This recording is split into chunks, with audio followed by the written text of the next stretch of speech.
कहाणी सुरू होते. एकदा दिल्लीमध्ये खूप थंडी पडली होती. इतकी कडाक्याची थंडी की माणसे गोठून जातात की काय अशी सर्वांना भीती वाटत होती. कडाक्याच्या थंडीमुळे राजधानीतील जवळपास सर्वच काम थंडावले होते. बिरबल आणि बादशाह आपल्या महालात बसून खिडकीतून बाहेर पाहत होते. दोघांच्याही अंगावर उबदार कपडे होते. तरीही खिडकीतून येणाऱ्या हवेच्या झोतामुळे त्यांना थंडी जाणवत होती.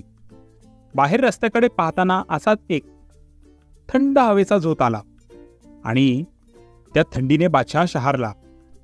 आपले अंग गरम कपड्यात घट्ट लपेटून घेत बादशाह म्हणाला, किती थंडी पडली आहे. 2 मुठी सरकार.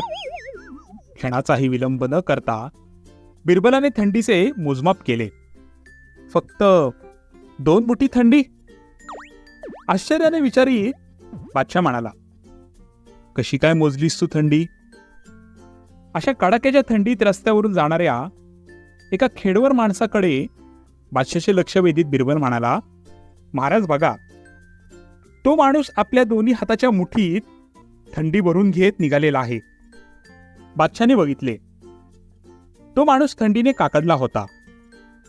थंडीपासून बचाव करण्यासाठी त्याने आपल्या दोन्ही हाताची बोटे वळवून गच्च मुठी बांधल्या होत्या आणि त्या काखेत कोंबून तो रस्त्याने चालला होता. त्या गरीबाला थंडीपासून बचाव करण्यासाठी दुसरे काहीच साधन नव्हते. हे बिरबलाने चतुराईने लक्षात आणून दिल्याबद्दल बादशाह गालात हसला आणि आपल्या एका सेवकाला पाठवून त्या माणसाला एक उबदार रजई पाठवली. बिरबलाचे कौशल्य, थंडी, ऊन, वारा ही निसर्गाची रूपे असून त्यांचा तडाखा सहन करण्यासाठी परिस्थिती शहाणपण शिकवत असते. हा सारासार विचार करून बिरबलाने थंडीचे मोजमाप करून दाखवले आहे.